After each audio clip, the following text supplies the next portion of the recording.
In this video, I'm going to show you how to replace the battery in a Nissan Pathfinder key fob.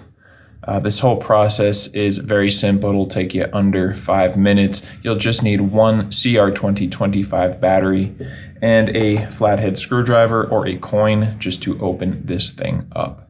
If you don't have one of these batteries, you can go check out that first link in the description. That'll take you over to Amazon, where you can find these batteries for just a few bucks.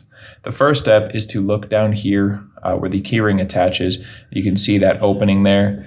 That's where you want to put the flathead or a coin and just insert it in there and twist until you feel it start to crack open, and then just go ahead and pull it apart with your fingers.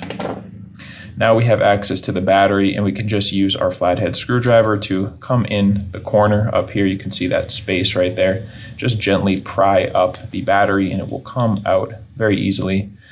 When you're putting your new battery in, and again, it is a CR2025, you want the positive side that has the text on it to be facing down. So just set it in there and gently push it into place, positive side down. And that's really all it takes. We just need to click the two halves of the device back together and we are done. I hope this video was helpful for you. If it was, feel free to drop us a like or let me know down in the comments section.